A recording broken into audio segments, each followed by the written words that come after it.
Blog Talk Radio.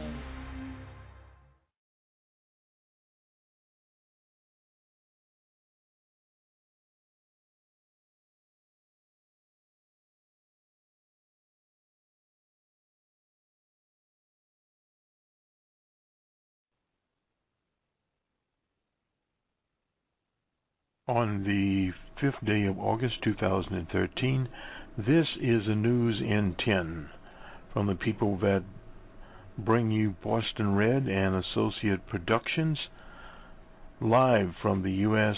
What we are attempting to do here is present international news for the most part across the spectrum. CNN, if you recall, from many years ago, was the international news channel in the U.S., made its appearance as such. Now it has withdrawn from the international scene and more to the U.S. perspective. Al Jazeera, the U.S. branch of it, will be attempting international news, is what we are attempting to do here in 10 minutes or less. So on we go with the news. Today we start out from The Guardian, and we'll sum this up. In the UK, the headline here is U.S. Embassy closures need used to boost case for NSA surveillance. The very important point here, the NSA has increased its surveillance over the years. We were reminded today by a broadcast by an American campaigner for universal internet access, one Susan Crawford, that at the beginning of the telegraph, that is a long time ago, but copies of telegraphs in the early 1900s were maintained by Western Union and handed over to the U.S. government, that were sent to other locations across the globe. Now it goes back that far in the U.S., this state-sponsored private enterprise sponsorship. So what you have is a snooping via these private business entities. It would be at the time Western Union. It'd be AT&T before they were broken up. That was a large telephone company that did long distance, what we call in the U.S. the baby bells. And then, of course, in the internet age, various internet suppliers called ISPs. But it goes beyond that now to Facebook, and from Facebook to Google, from Google to the various larger mail services, AOL, and various others. But the NSA is tapping into this resource. It's not just about a bunch of addresses of people that are associated with foreign campaigns. It's about what is happening across a sector of the population, a very wide swath. They're building a big data center out in the western state of Utah to accommodate all of this quote-unquote data. And it's not only the mega data there, it's everything. Emails, voicemails, videos from the Skypes of the world, and various other sundry information is being just literally brought down in one big data pool. And it is maintained for, as they say, future reference with something called 3-hop technology. What that basically means is if they get a person's name and to the person to whom this individual is talking, that's 1 hop. The second hop is when they have the contacts of the party they are monitoring and the other party that is being monitored. And then, of course, the third hop is when they look into address books, etc., of the parties that are being monitored. It gets a little complicated, but they're also there. It's sort of like a phone tree type of exercise, and that is basically what is happening. That goes across internet communication, mobile phones, landline communication, and any sort of other communication you can literally think of, unless it is from the western interior of the U.S., smoke signals. And they're probably trying to figure out how to do that also. But to the story in The Guardian, U.S. embassies in the Mideast are to remain closed for the rest of the week as supporters of the National Security Agency's sweeping surveillance powers used on Pacific terror alert to boost the case against reining in the controversial measures. A privacy group questioned by the publicity given to the latest alerts after the State Department announced on Sunday evening that the number of embassies and consulates closed out of an abundance of caution would increase, with some remaining shut up to a week. It follows alleged intercepts of specified Al-Qaeda, the base terrorist threats in Yemen, which intelligence committee meetings in Congress have been told were collected overseas using powers granted the NSA under Section 702 of the Foreign Intelligence Act, Surveillance Act. Most criticism of the NSA followed revelations by the whistleblower Edward Snowden had focused on its domestic surveillance power under Section 215 of the Patriot Act, but NSA supporters seized on terror intercepts as a way to defend the beleaguered agency from criticisms of this bulk collection of American phone records, which are unlikely to have played any role in the current Al-Qaeda intercepts. The Republican Senator Saxby Chambliss, he's retiring, said NSA has identified threats that were the most severe for years and akin to the level of terrorist chatter picked up before 9/11.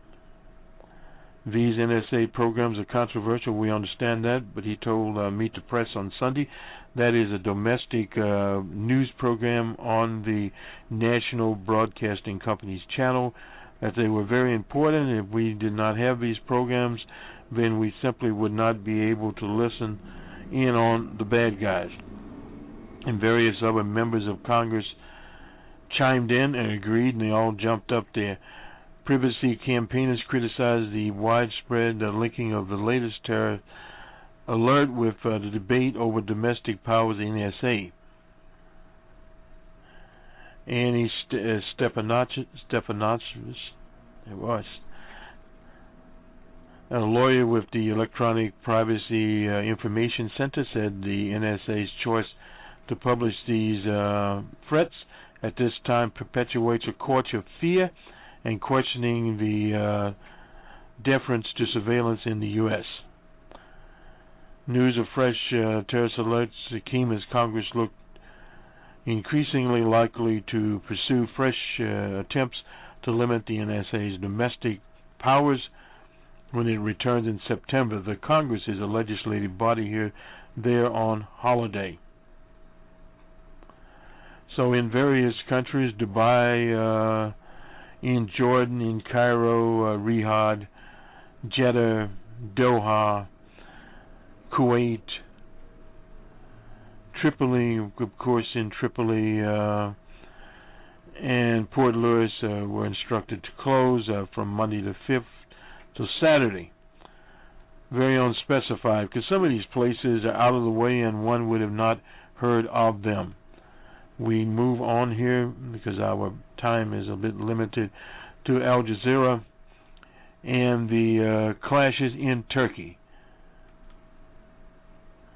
We just take a very broad swipe here. Dispensed protesters gathered around the courthouses, an ex-army chief and others sentenced in a conspiracy trial. Protesters clashed with police in Turkey after the verdicts were announced on Monday. Between police and 10,000 protesters, not a small protest at all, near the courthouse in Severia. That's on the outskirts of Istanbul.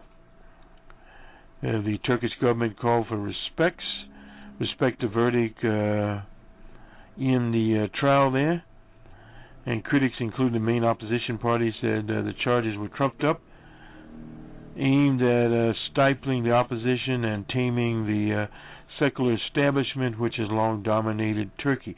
Turkey is a Muslim country. The politics there have been secular. Now the Islamic Party is increasingly there and is part of government. They sentenced more than 300 military officers to jail on charges of plotting to overthrow the Turkish Prime Minister Tayyip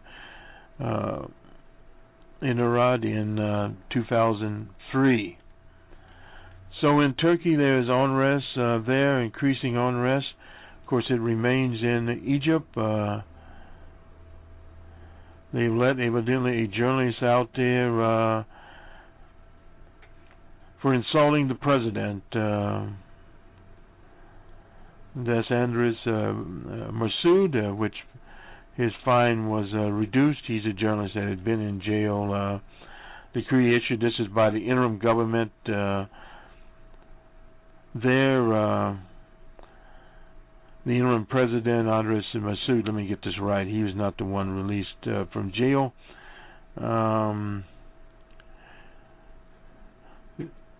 Bassem Youssef, a popular comedian, so I poked fun at the president, and of course he was thrown in jail, found guilty of insulting the face of